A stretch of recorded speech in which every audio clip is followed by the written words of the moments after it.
Good afternoon, everyone, and thank you for joining us today for NCUA's webinar on utilizing SAM.gov and grants.gov for additional funding resources. My name is Allie Lamberski. I am a Credit Union Training Coordinator in the Office of Credit Union Resources and Expansion at the NCUA, and I will be your moderator for today's program. Before we begin, I do have just a few administrative announcements. If you are having any difficulties hearing my voice, please adjust the volume on your computer. If you are still having any difficulties hearing my voice after adjusting the volume, please use the Q&A feature at the right-hand corner of your console to send us a message. Someone from our tech support team will be able to assist you right away. In addition, please allow pop-ups on your screen to allow you to have full visibility to all materials shown today. And in approximately 2 weeks, a recording of this webinar will be available for on-demand viewing on our learning management system. The material will feature a closed caption video and ability to download a PDF version of the PowerPoint presentation. To access this webinar, like we were mentioning, you do have to have an account on our learning management system. The good news is it is completely free to all credit union employees and volunteers, and we encourage you to set up an account on our LMS. We feature over 200 courses on a variety of topics from compliance, the Bank Secrecy Act, things like grants and additional resources, as well as serving the underserved, which is one of our newest curriculums. So in order to access our learning management system, please navigate to ncua.gov, select Support Services, further select Credit Union Resources and Expansion, and select the Learning tab underneath that web page. It will direct you to our learning management system where you will be able to set up an account to access all training material. I do just have a brief disclaimer I must read out to you before we begin. The materials presented in this webinar are intended as an informative and educational summary of general information on using SAM.gov and grants.gov to look for additional funding opportunities. The NCUA has taken reasonable measures to ensure the quality of the data and other information produced by the NCUA that is available in this presentation. The NCUA, however, makes no warranty, express or implied, nor assumes any legal liability or responsibility for the accuracy, correctness, or completeness of any information that's available through this presentation, nor represents that its use would not infringe on privately owned rights. The slides are intended for educational and discussion purposes and do not constitute legal advice, nor replace independent professional judgments. Reference to any specific commercial product, process, or service by trade name, trademark, manufacturer, or otherwise does not constitute an endorsement, recommendation, or favoring by the U.S. government or the NCUA. This is our agenda for today's webinar. After brief introductory remarks, I will introduce our speakers, and we will get started with our presentation on utilizing SAM.gov and grants.gov for additional funding resources. We will also have a brief Q&A session, and I will close out the webinar with additional closing remarks.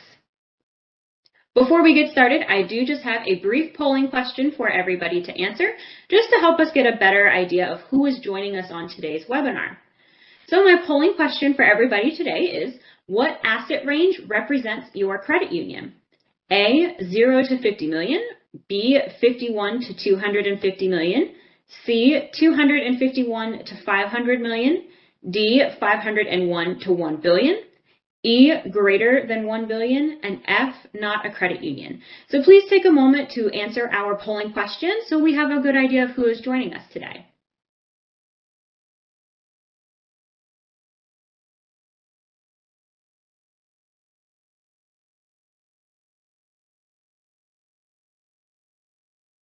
All right, and it looks like we do have a fantastic mix of credit unions today. I do hope that you all find this presentation educational and helpful. So we'll go ahead and get started today with our presentation on utilizing SAM.gov and grants.gov for additional funding sources. Our presenters today include myself, Allie Lamberski.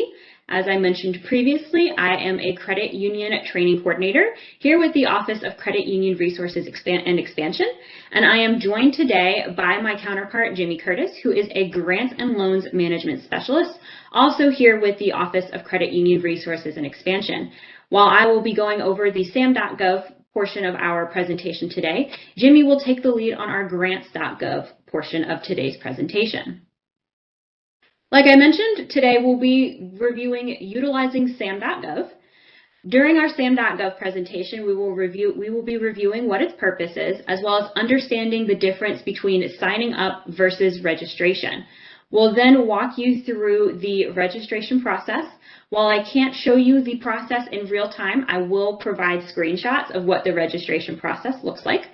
I will review the different registration statuses you might see as you continue through your registration process. And then I will also review the Federal Service Desk and how it can be used to help assist with registering your entity. So let's get started with what is SAM.gov. SAM.gov is required to do business with the U.S. federal government. So in order for your entity, whether you are a credit union or a nonprofit, in this instance, because we are working with credit unions, all credit unions would register with SAM.gov in order to access additional funding from the U.S. government in the forms of grants or loans. SAM.gov allows you to update and renew or check the status of your entity registration. You can search for your entity registration records, exclusion records. You can search for additional assistance listings, wage determinations, contract opportunities, and contract data reports. So it is used for a variety of options for you, but I do want to emphasize the importance of SAM.gov and its use for registering to do business with the federal government. So you are also, in addition to that, of course, be able to view and submit bio-preferred and service contract reports and access publicly available award data via the extracts and system accounts. So it is a fantastic resource, and like I mentioned, it is vital in the part of the federal awards life cycle. So it is the first step in applying for federal financial assistance for, like I mentioned, grants and loans and contracts. And it is vital for understanding the overall process of applying. So we will go ahead and continue with the registration process. Now, like I mentioned, we had two different steps in this registration process. We have signing up versus registering. Now, you may be thinking that sounds like the exact same thing. They're actually two completely different parts to it. Signing up requires you to create your specific user account credentials and set up a profile on SAM.gov. Now, you may be thinking, well, I already have a login.gov account. The good news is it's the exact same thing. Account credentials are managed by login.gov. So your login.gov you would be able to also use for SAM.gov. This is a great resource as it allows you to view any saved searches you may already have, follow up on any records that you are looking to keep track of, or to view any standard reports. After you sign up for an account within SAM.gov, you will then move into the next step, which is the actual registration process, where you start to receive a unique entity ID, which allows you to apply for any federal funding. So you will be registering your entity, in this instance, your credit union, and this will allow you to bid on contracts or apply for assistance from the federal government. So it can be used for any part of that grant application process. So understanding the registration process, I recommend that prior to going through the actual registration process that you review what is called the Entity Registration Checklist. The Entity Registration Checklist is a document provided specifically by SAM.gov to help make sure your entity is prepared before going through the specific registration process. It can be used to gather all of your required documents in advance and prepare for any potential questions that the entity registration application is going to ask you. So it allows you to make sure you have everything together before you go through that actual process. Once you have everything prepared, you can then select Get Started on the SAM.gov website. Of course, make sure you have applied and created that account on login.gov first. And then SAM.gov is fantastic at taking you through every single step of that registration process. They will walk you through every single step that they have. As you walk through this registration process with SAM.gov, you may see a variety of different registration statuses. So I'm going to review what some of those statuses can mean and what actions you might need to take in order to move on to that next step. So the first one is, of course, going to be ID assigned. This is the fantastic one to receive. It means that you have requested that unique entity ID from SAM.gov. You've confirmed your organization's information, and you have officially been assigned that unique entity ID. So when you see this status, you have an identifier assigned, and you do not have an active entity registration in SAM.gov. That means that your application has been approved and you are able to move forward. So this status is visible to all authenticated SAM.gov users as if you have opted into the public display. So this status is only visible to users who have a role within the entity and federal users, if you have chosen to opt out of public display.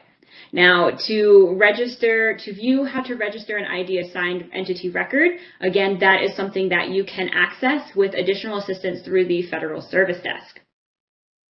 After ID assigned, or before you get to ID assigned, you might actually see a status that says pending ID assignment. So when you see the status pending ID assignment, this means that your entity information is in the process of validation and you have not yet been assigned an ID. So this typically occurs if you've submitted a validation incident ticket while you're trying to validate your name and physical address during that registration prior to receiving your unique entity ID. The only person who is able to view this status is the person who started to register or receive the unique entity ID, and those who are going to assist you, such as our help desk agents. Again, if you have any questions on how to move out of that pending ID assignment, I do recommend reaching out to the Federal Service Desk. Unvalidated ID. So unvalidated ID occurs when SAM.gov has established a unique entity ID for an entity, but you have not validated the entity has not validated its unique entity ID on SAM.gov yet. So it will be in the unvalidated ID status. This status is only viewable to federal users with permissions to view sensitive entity information. And if you log in to see your application and it has the status, once again, I do recommend reaching out to the Federal Service Desk. Work in progress registration. So work in progress means that you have started your application for registration for your entity in SAM.gov, but have not actually clicked the submit button and formally submitted your application. So therefore, you will now see this work in progress status. Something to keep in mind, the work in progress status indicates that you have 90 days to complete your application. Just to be clear, applications are only held in SAM.gov for 90 days from the moment that you have opened it. So please be conscious of that as you are completing your application to submit it within that 90-day time frame. Otherwise, the system will remove it.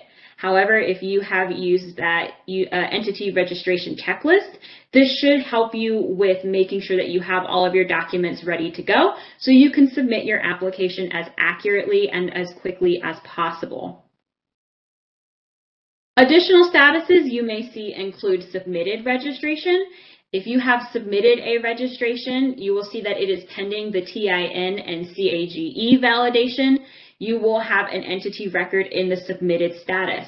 Once those validations are complete, the status will then change to an active registration status, and then it will continue on in that process. So again, if you would like to continue to check the status of your registration, that is why that SAM.gov account is incredibly helpful, or you can once again utilize the Federal Service Desk.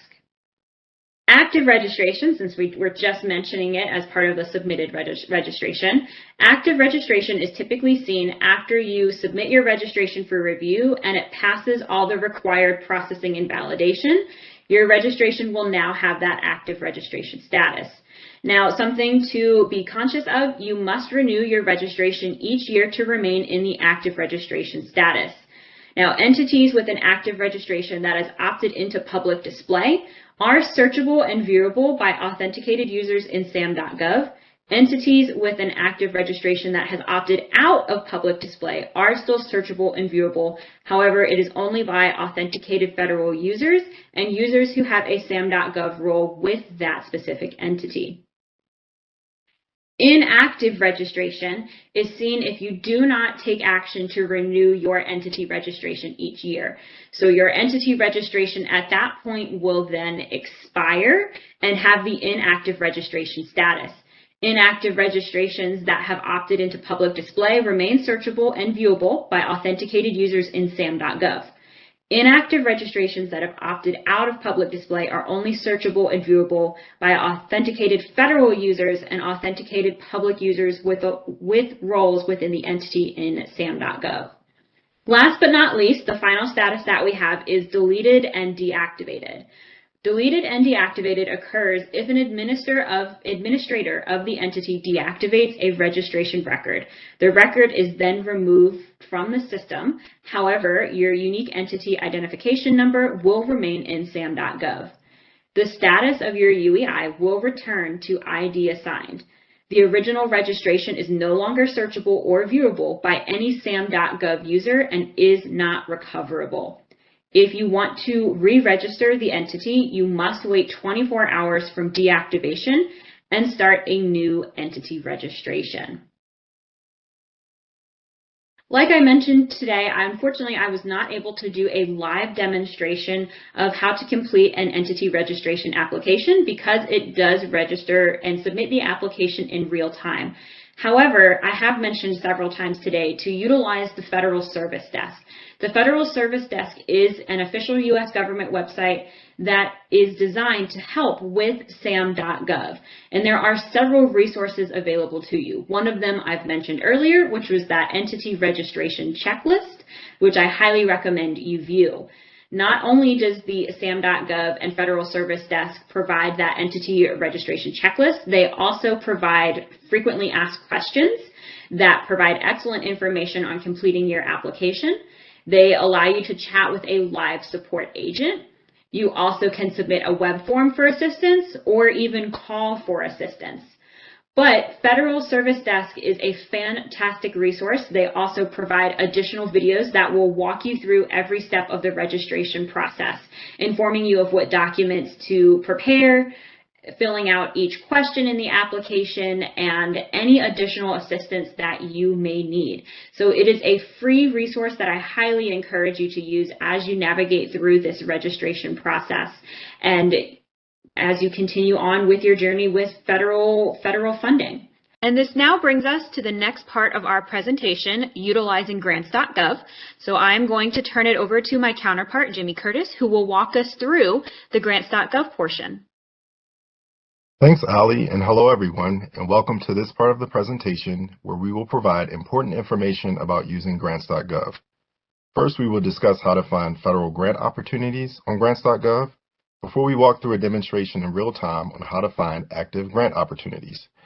After that demonstration, we will discuss how to get registered on grants.gov before we provide a general overview of how to access application packages and how to submit a complete application package.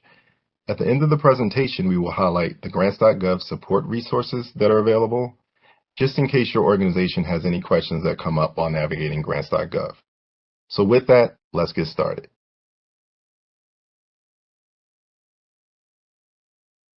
First, I want to stress just how user-friendly the grants.gov website is. It is easy to click on the Search Grants icon across multiple pages on grants.gov. That is really important because there are more than 2,300 federal financial assistance programs. Of those 2,300 financial assistance programs, there are hundreds of available grants programs at any given time on grants.gov. Given that large number of grants programs available for organizations to apply to, most organizations apply to funding opportunities that they are eligible for and for opportunities that fall within their area of interest. For purposes of this presentation, it is helpful to know that when searching and applying to grants, there are basically three status categories that we will discuss today. First, there are grant opportunities that are posted and open, and I will use those words interchangeably throughout this presentation. Next, there are grant opportunities that are closed. And finally, there are grant opportunities that are archived. Posted grant opportunities are for active grant programs that are open and ready for eligible and interested applicants to begin submitting their applications. Closed grant opportunities signal that the grant open period is now closed for business and applicants can no longer submit applications. Archived grant opportunities are basically just closed opportunities that are completely set aside on grants.gov. Now, it is worth pointing out that some organizations find it helpful to research recently closed and archived opportunities to see if there are any grant programs that they missed. The thinking here is that even if an organization missed a grant opportunity, they would love to see that grant opportunity appear again, and so they research it. They look at closed opportunities as well as archived opportunities that will help them better understand whether that grant opportunity is released on a yearly basis, on a biannually basis, every 5 years, and if so, the organization focuses on how they can prepare for the next time that opportunity is posted. The good news is that grants.gov has an advanced search function that allows users to search for one or more status categories. For instance, a user could search only for open and archived opportunities, or a user could search for just open posted opportunities. Ultimately, whether your organization is searching for open, closed, or archived opportunities, it is also possible to use additional filters as well. For instance, your organization can filter and search by funding instrument type. The search options for instrument type are grants, cooperative agreements, as well as other funding instruments. Users could also search based on their type of organization by selecting, to use an example, tribal organizations. That would result in a search that yields only grant opportunities for which tribal organizations are an eligible applicant type. Another popular search filter is agency and sub-agency type. This search filter allows users to select only the grant-making agencies that they are interested in, so that any grant opportunities that appear in their search results are basically opportunities that are being issued by those specific agencies or sub-agencies. Grants.gov also allows interested organizations to search using keywords and specific funding opportunity numbers as well. Conducting your search using keywords is one of the most effective ways to narrowly target only those opportunities that your organization really is interested in. In a moment, I will log into grants.gov and demonstrate exactly how to do that, search using keywords. As I also just mentioned, it is possible to conduct your search using the opportunity number filter as well. Some federal grant-making organizations share the funding opportunity number when they publicly announce that their grant round has opened. In this slide, you can see that a specific opportunity number was entered, and on the next slide, you will see that opportunity number, PAR-06-089, is the only opportunity that now appears in the search results. So here we have that specific funding opportunity number from the National Institutes of Health, also known as NIH, as the only result from that very narrow search. I would like to note that there are multiple ways to search using filters in grants.gov, and while we won't cover and do a search using every filter type, we strongly encourage you to just simply explore grants.gov by conducting multiple searches using all of the different filter types.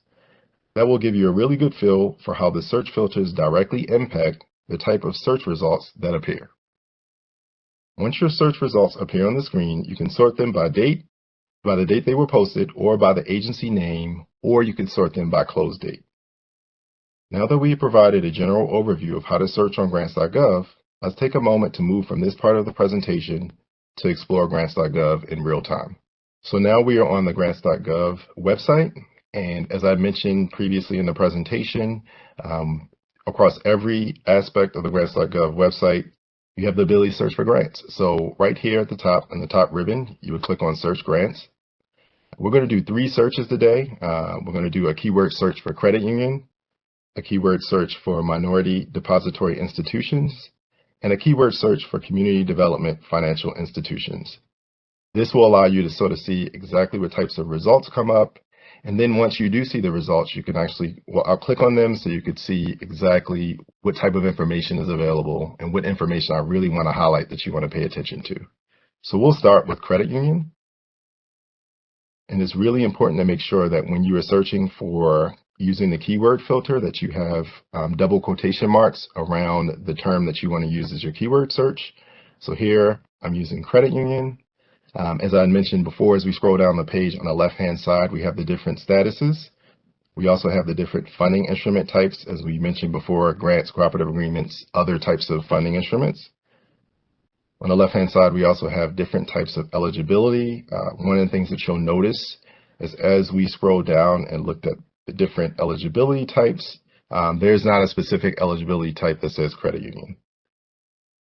But there are several different eligibility types. So again, really encourage everyone to just explore grants.gov. It really is one of those websites where you go to, you explore, you find out all types of information, you find different ways to search, but it's just a lot of really good information here. We also have categories of grants. We also, as I mentioned before, the agency and sub-agency filter. So all of the federal grant-making agencies that have grant opportunities on grants.gov are listed here. So if you were interested in just one particular agency, Department of Justice, you could click here, and only opportunities that the Department of Justice publishes would be listed here. That could be open opportunities, closed, archived, as I previously mentioned. So those are all of the filters. We're just going to use the keywords filter for this purposes of this demonstration. So I enter credit union in the keyword search, click on search, and I see 4 opportunities show up. Now, one thing I want to note is on the left-hand side, I chose forecasted and posted opportunities, and that's the opportunity status that I received in my search results. So what we'll do first is we'll click on the NCUA CDRLF grant round, just to see what type of information is available once you actually click on one of the search results.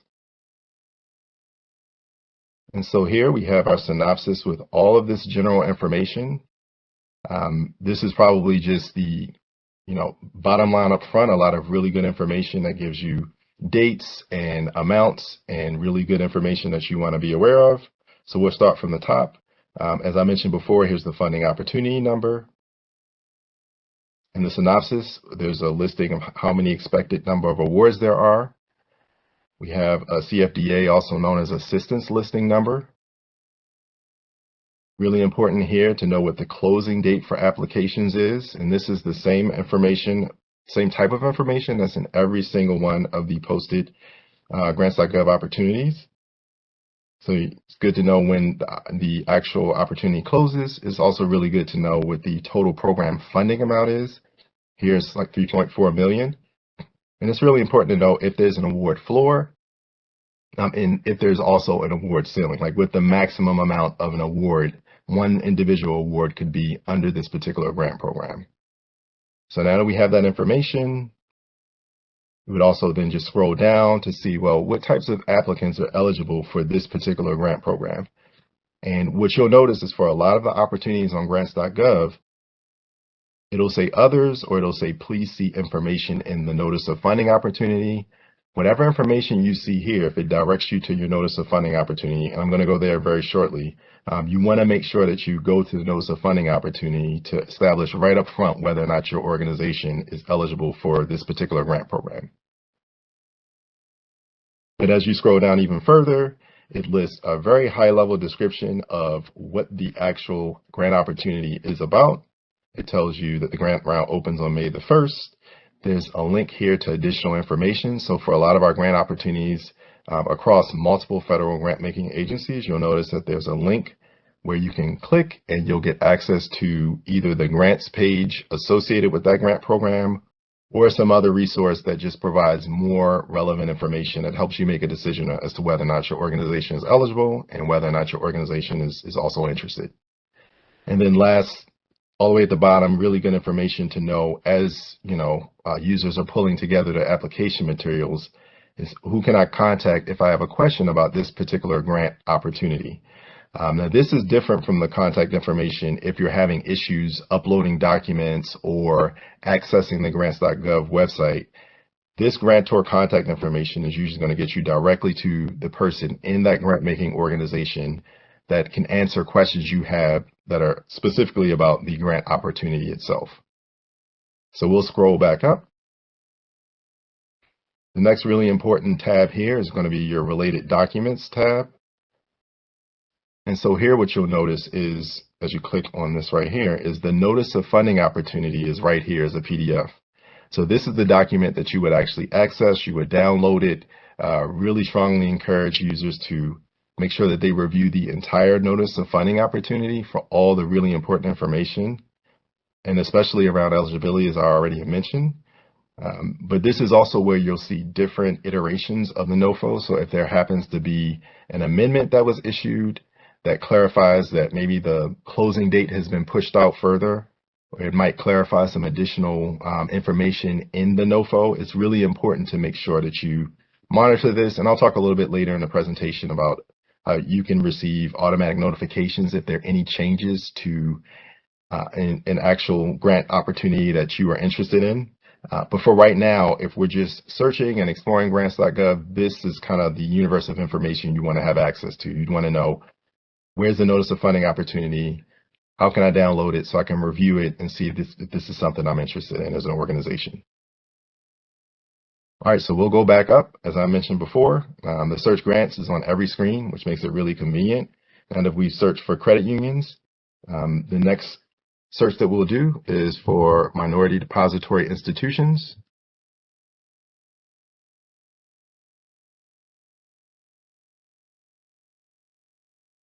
Okay, and we put the double quotations. Okay, so as of right now, there is only just this one opportunity. So what we'll do instead is we'll go and look at community development financial institutions to see what types of grant opportunities come up with that keyword. Let me just move this here.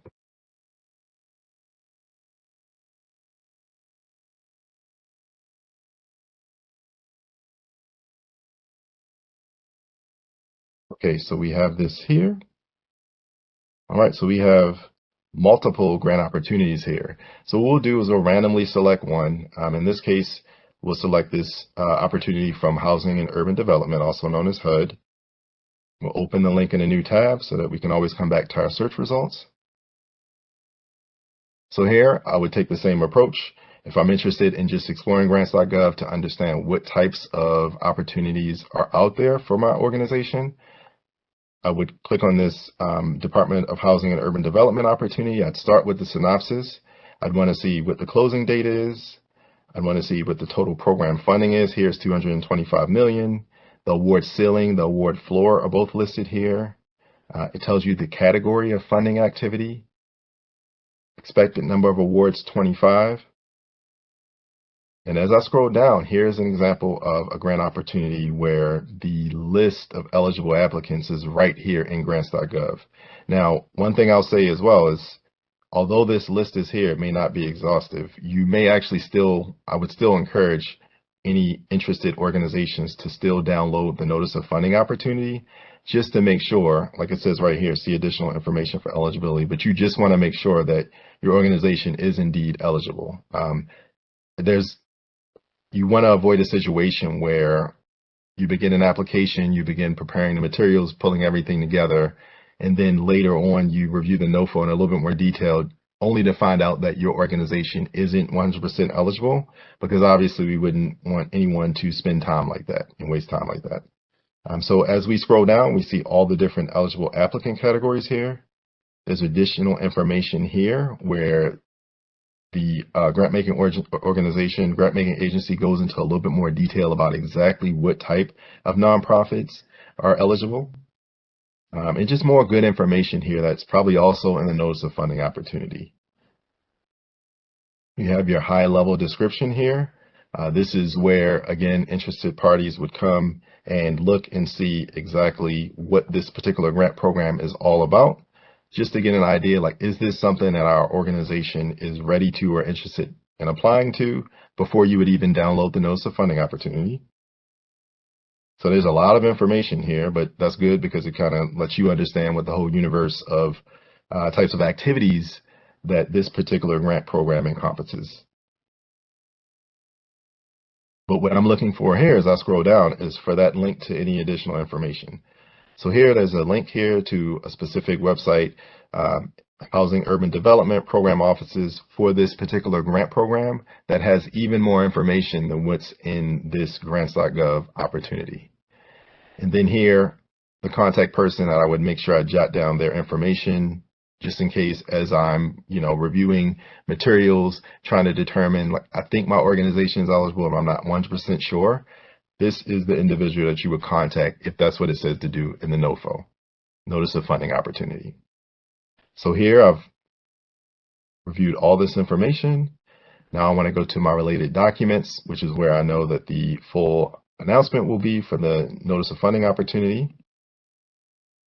So here's our full announcement here. I would definitely download this. This is going to be probably a fairly lengthy document that has a lot of information around eligibility, how applications will be evaluated. It'll also have more program information. There might be some sample program activities for any interested applicants to review.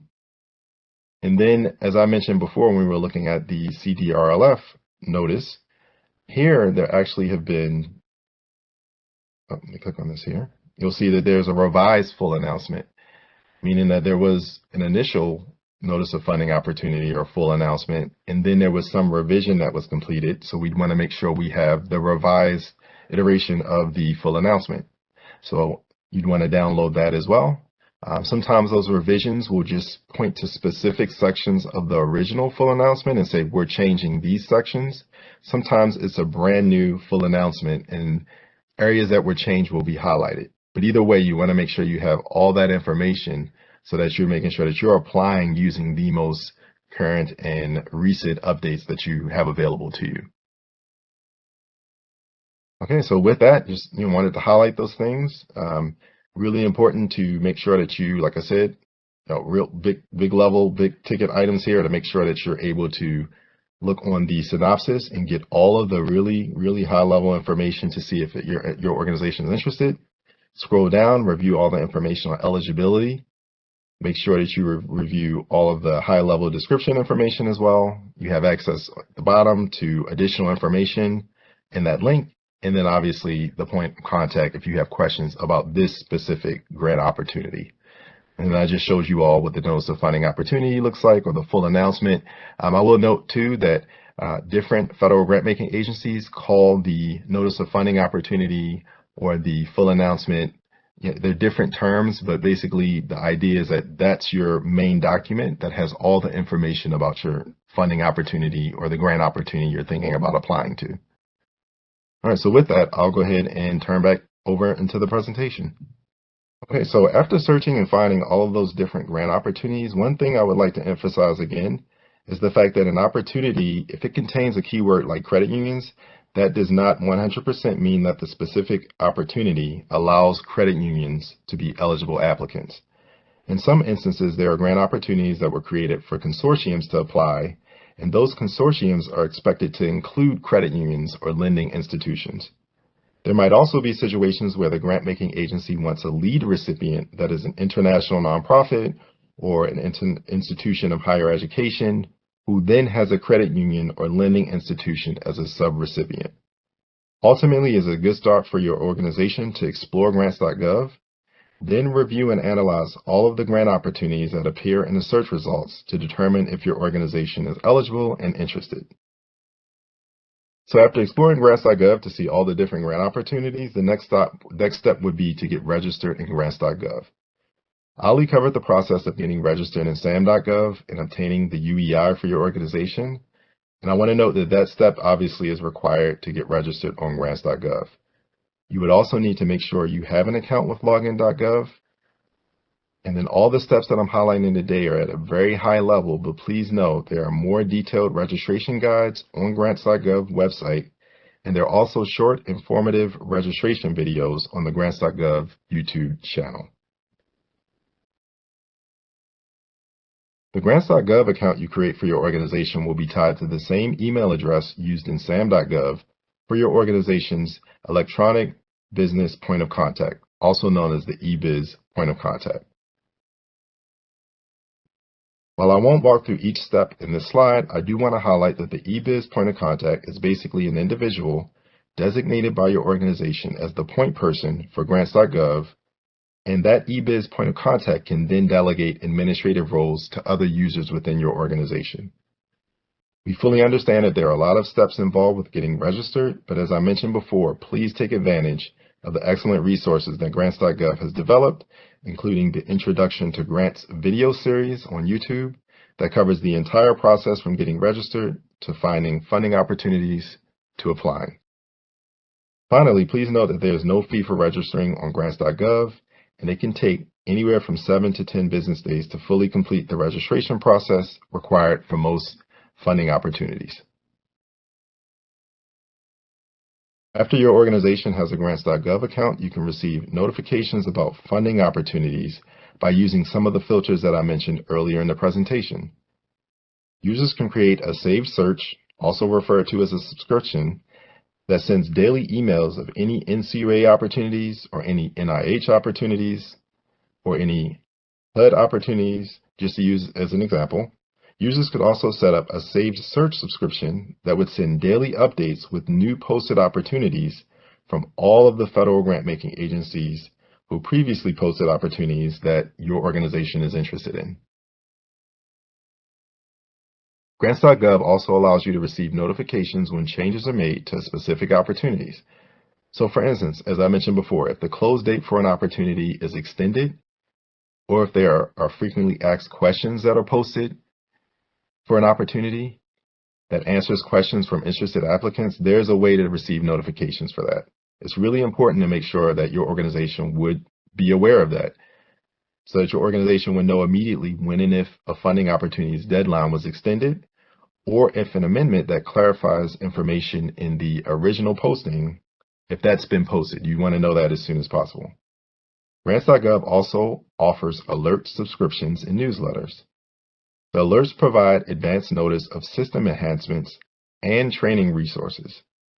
This is a great feature because knowing when grants.gov has a planned system maintenance outage will help your organization plan your application submissions accordingly.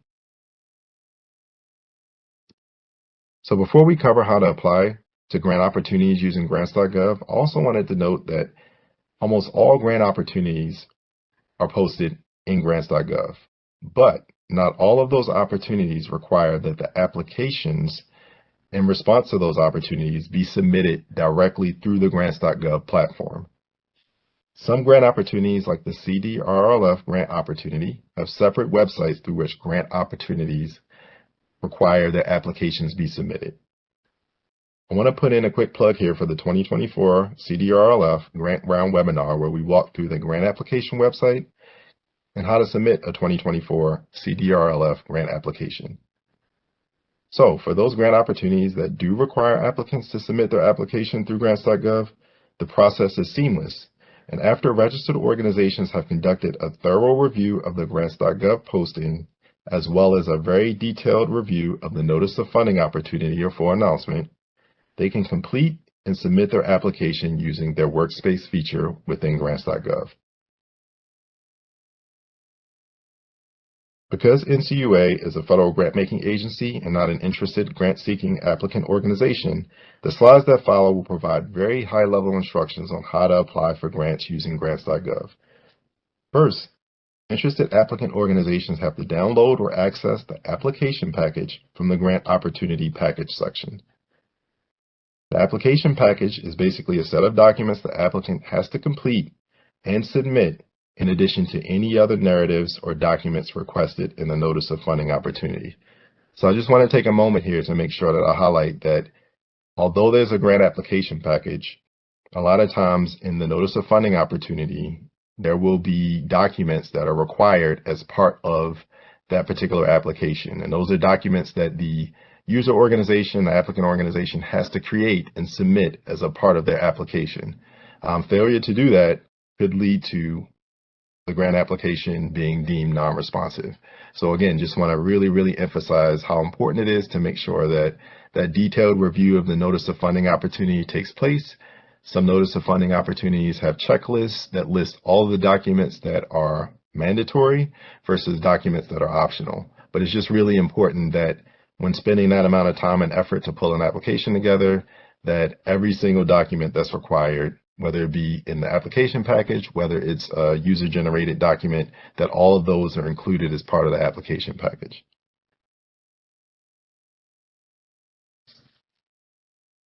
Next, as your organization completes and edits the required forms, users are able to fill out and save the application package documents online through Workspace or offline on your PC. Any mandatory documents are marked as such, and oftentimes those documents must be completed in order for your application to be considered. Documents that are marked as optional may or may not need to be filled out based on the guidance in the Notice of Funding Opportunity or full announcement. Completing mandatory and optional documents, be sure to use the correct unique entity identifier. Make sure you're using the correct address and other identifying information about your organization. Incorrect entry of information could delay the review of your application, and it could also lead to your application being considered non-responsive.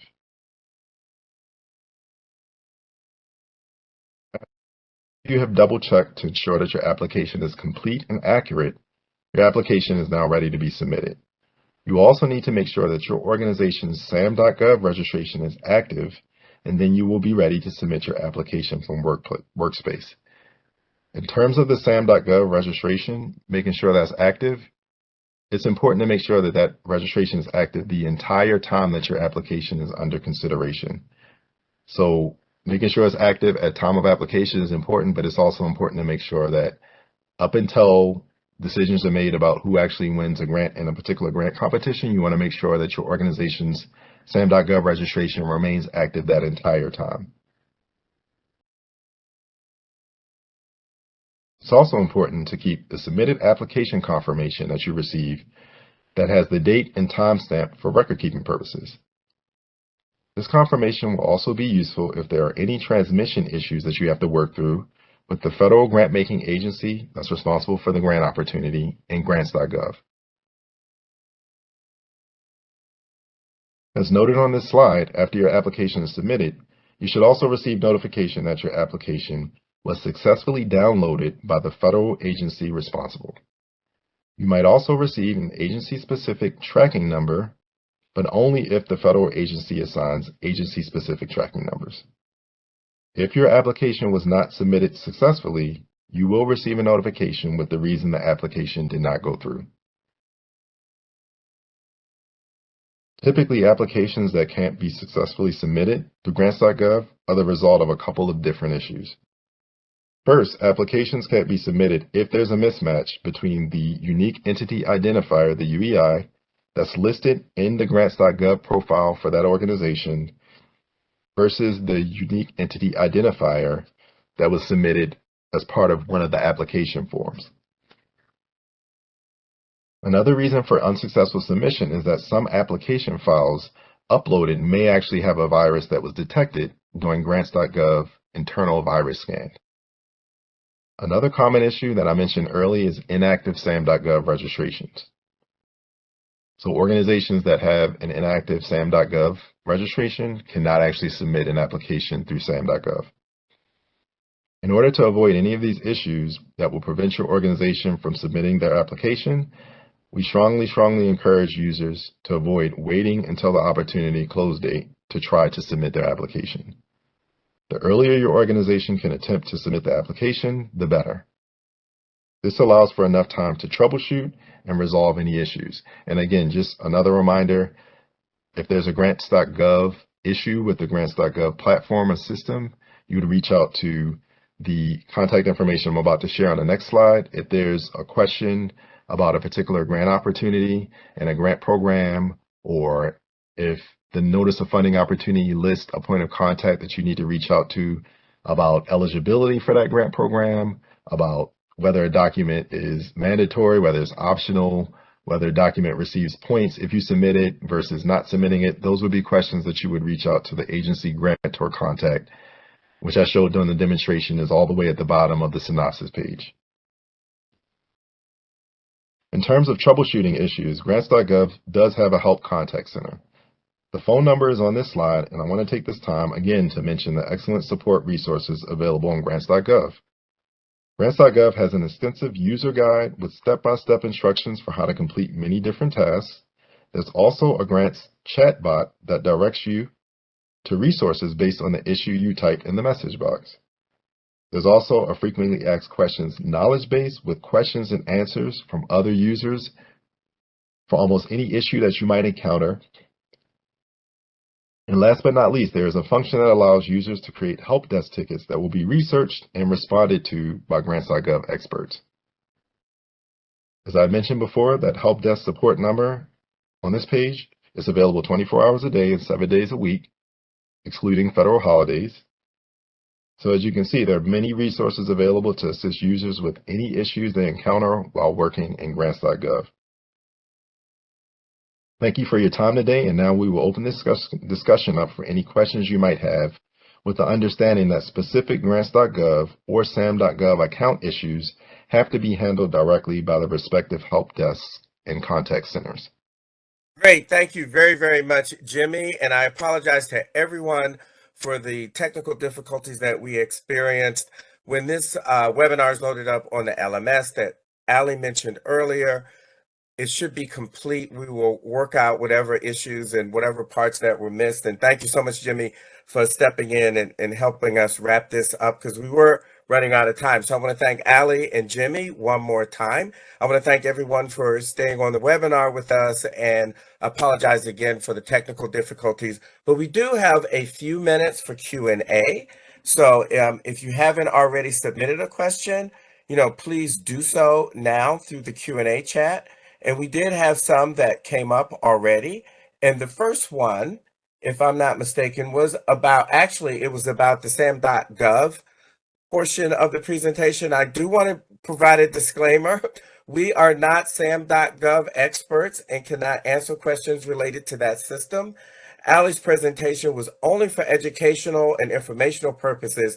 So if you have questions related to sam.gov, the best resource, as Ali mentioned, is the Federal Reserve Desk at fsd.gov. However, Jimmy did research the first answer to the first question, so I'm going to read it and then turn it over to him. Can one person register multiple entities? So Jimmy, I turn that question over to you. Thanks so much, Ron. And that's a good question. So yes, one person can, but it is important for me to note that most registered sam.gov users within a credit union would never need to register multiple entities in sam.gov because they would likely only be registering the credit union that they work for. But to answer the question a little bit more directly, so there are some organizations where there is what's referred to as an entity hierarchy. And basically what that means is it's when a parent company has subsidiary companies or components that are registered as entities like in their own right. For example, the same individual who completed the sam.gov registration process for subsidiary company A could also complete that process, the sam.gov registration process for subsidiary company B under that umbrella parent company. That type of relationship or parent and company subsidiary is more common with government contractors.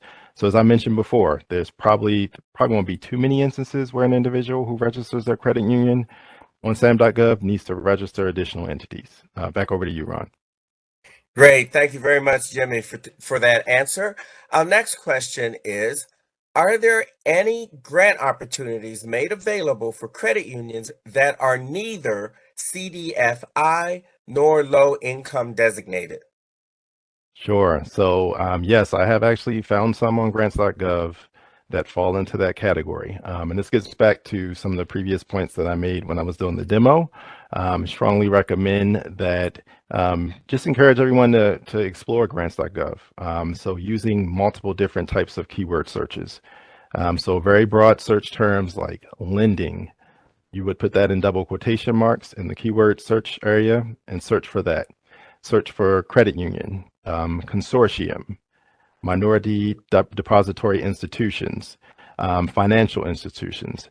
But the thinking here is like not all notice of funding opportunities get to the granular level of putting the word non-LID or non-MDI credit union. So that allows us to and any users of grants.gov to just explore and see what types of options are available for credit unions that fall into that category. So again, just really encourage everyone to use that search keyword function, use the most broad search terms that you can to try to see what's out there, because there are a few here and there that you would not think would be available for credit unions to apply to, but they are.